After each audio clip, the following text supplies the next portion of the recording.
बिस्मिल्लाहिर्रहमानिर्रहीम। पार्ट 12 में खुश आमदीद। आज के पार्ट में आपको फज्जार की जंग के बारे में बताएंगे। खाना काबा में तांबे के दो बुत थे। इनके नाम असाफ और नाइला थे। तवाफ करते वक्त मुशरिक बरकत हासिल करने के लिए इनको छुआ करते थे। हजरत जैद बिन हारिस रजी अल्लाह तआला अन्हु फरमाते हैं, एक मर्तबा आप सल्लल्लाहु अलैहि वसल्लम बैतुल्लाह का तवाफ कर रहे थे। मैं भी आपके साथ था। जब मैं तवाफ के दौरान इन बुतों के पास से गुजरा तो मैंने भी इनको छुआ। नबी पाक सल्लल्लाहु अलैहि वसल्लम ने फौरन फरमाया, इनको हाथ मत लगाओ।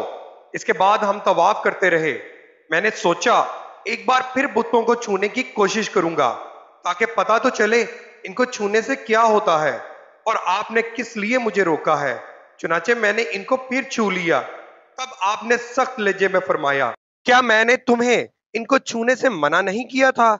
और मैं कसम खा के कहता हूं, नबी पाक सल्लल्लाहु अलैहि वसल्लम ने कभी भी किसी बुत को नहीं छुआ, यहां तक कि अल्लाह ने आपको नबूवत अता फरमा दी और आप पर वही नाजिल होने लगी। इसी तरह अल्लाह ताला हराम चीजों से भी आपकी हिफाजत फरमाते थे। मुशरिक बुतों के नाम पर जानवर कुर्बान करते थे, फिर ये गोश्त तकसीम कर दिया जाता था या पकाकर खिला दिया जाता था, लेकिन आपने कभी भी ऐसा गोश्त ना खाया। खुद आपने एक बार इरशाद फरमाया, मैंने कभी कोई ऐसी चीज नहीं चखी जो बुतों के नाम पर ज़िबा की गई हो, यहां तक कि अल्लाह ताला ने मुझे नबूवत अता कर दी। इसी तरह आपसे पूछा गया कि आपने बचपन में कभी बुत परस्ती की? आपने इरशाद फरमाया, नहीं। आपसे फिर पूछा गया, आपने कभी शराब पी? जवाब में इरशाद फरमाया, नहीं। हालांकि इस वक्त मुझे मालूम नहीं था कि किताब अल्लाह क्या है और ईमान की तफसील क्या है। आप सल्लल्लाहु अलैहि वसल्लम के अलावा भी इस जमाने में कुछ लोग थे जो जानवरों के नाम ज़िबा किया गया गोश्त नहीं खाते थे और शराब को हाथ नहीं लगाते थे। बचपन में आपने बकरियां भी चराई। आप मक्का के लोगों की बकरियां चराया करते थे। मुआवजे के तौर पर आपको एक सिक्का दिया जाता था। आप फरमाते हैं, अल्लाह ताला ने जितने नबी भेजे इन सब ने बकरियां चराने का काम किया। मैं मक्का वालों की बकरियां सिक्का के बदले चराया करता था। मक्का वालों की बकरियों के साथ आप अपने घर वालों और रिश्तेदारों की बकरियां भी चराया करते थे। पैगंबरों ने बकरियां क्यों चराई, इसकी वजाहत यूं बयान की जाती है, इस काम में अल्लाह ताला की जबरदस्त हिकमत है।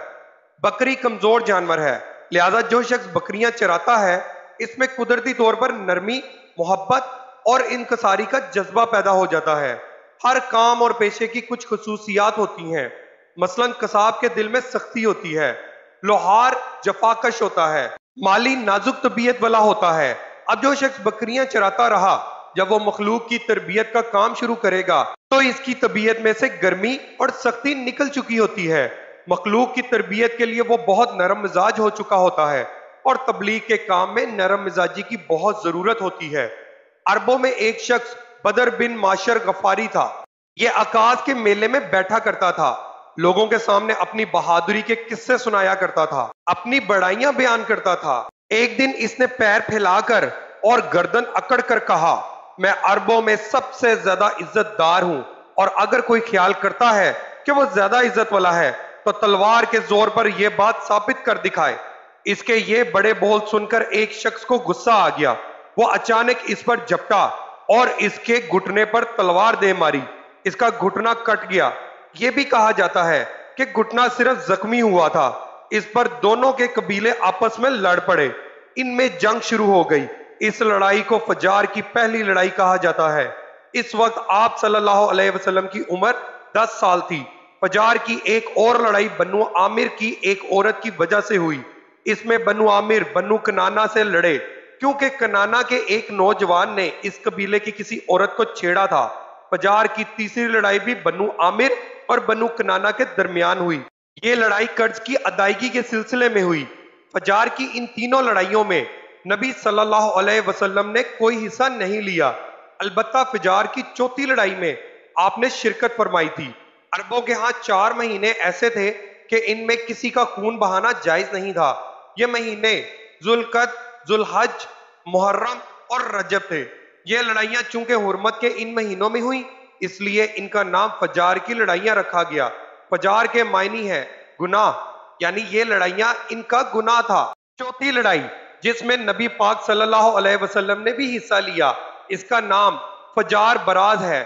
یہ لڑائی اس طرح شروع ہوئی، قبیلہ بنو کنانا کے براز نامی ایک شخص نے ایک آدمی عروہ کو قتل کر دیا۔ عروہ کا تعلق حوزان سے تھا۔ یہ واقعہ حرمت والے مہینے میں پیش آیا۔ براز اور عروہ کے خاندان کے لوگ یعنی بنو کنانا اور حوزان اس وقت عکاظ کے میلے میں تھے۔ وہیں کسی نے بنو کنانا کو یہ خبر پہنچا دی کہ براز نے عروہ کو قتل کر دیا ہے۔ یہ خبر سن کر بنو کنانا کے لوگ پریشان ہوئے کہ کہیں میلے ہی میں حوزان کے لوگ ان پر حملہ نہ کر دیں، اس طرح بات بہت بڑھ جائے گی۔ چنانچہ وہ لوگ مکہ کی طرف بھاگ نکلے۔ حوزان کو اس وقت تک خبر نہیں ہوئی تھی۔ انہیں کچھ دن یا کچھ وقت گزرنے پر خبر ہوئی۔ یہ بنو کنانا پر چڑھ دوڑے، لیکن بنو کنانا حرم میں پناہ لے چکے تھے۔ عربوں میں حرم کے اندر خون بہانا حرام تھا، اس لیے حوزان رک گئے۔ اس دن لڑائی نہ ہو سکی، لیکن دوسرے دن بنو کنانا کے لوگ خود ہی مقابلے کے لیے باہر نکل آئے۔ ان کی مدد کرنے کے لیے قبیلہ قریش بھی میدان میں نکل آیا۔ اس طرح فجار کی یہ جنگ شروع ہوئی۔ یہ جنگ 4 یا 6 دن تک جاری رہی۔ اب چونکہ قریش بھی اس جنگ میں شریک تھے، لہٰذا آپ صلی اللہ علیہ وسلم کے چچا آپ کو بھی ساتھ لے گئے، مگر آپ نے جنگ کے سب دنوں میں حصہ نہیں لیا۔ البتہ جس دن آپ میدان جنگ میں پہنچ جاتے تو بنو کنانا کو فتح ہونے لگتی، اور جب آپ وہاں نہ پہنچتے تو انہیں شکست ہونے لگتی۔ آپ نے اس جنگ میں صرف اتنا حصہ لیا کہ اپنے چچاؤں کو تیر پکڑاتے رہے، اور بس 6 دن کی جنگ کے بعد بھی کوئی فیصلہ نہ ہو سکا۔ آخر دونوں گروہوں میں صلح ہو گئی، لیکن یہ کافی خون خرابے کے بعد ہوئی تھی۔ اس جنگ کے فوراً بعد حلف الفضول کا واقعہ پیش آیا۔ یہ واقعہ اس طرح ہوا کہ قبیلہ زبید کا ایک شخص اپنا کچھ مال لے کر مکہ آیا۔ اس سے یہ مال عاص بن وائل نے خرید لیا۔ یہ عاص بن وائل مکہ کے بڑے لوگوں میں سے تھا۔ اس کی بہت عزت تھی۔ اس نے مال تو لے لیا لیکن قیمت ادا نہ کی۔ زبیدی اس سے اپنی رقم کا مطالبہ کرتا رہا، لیکن عاص بن وائل نے رقم ادا نہ کی۔ اب یہ زبیدی شخص اپنی فریاد لے کر مختلف قبیلوں کے پاس گیا۔ ان سب کو بتایا کہ عاص بن وائل نے اس پر ظلم کیا، لہٰذا اس کی رقم دلوائی جائے۔ اب چونکہ عاص مکہ کے بڑے لوگوں میں سے تھا، اس لیے ان سب لوگوں نے عاص کے خلاف اس کی مدد کرنے سے انکار کر دیا، الٹا اسے ڈانٹ ڈپٹ کر واپس بھیج دیا۔ جب زبیدی نے ان لوگوں کی یہ حالت دیکھی تو دوسرے دن صبح سویرے وہ ابو قیس نامی پہاڑی پر چڑھ گیا۔ قریش ابھی اپنے گھروں ہی میں تھے۔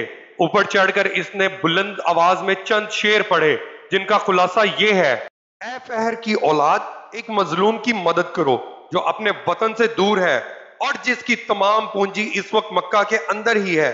اس زبیدی شخص کی یہ فریاد آپ صلی اللہ علیہ وسلم کے چچا زبیر بن عبد المطلب نے سن لی۔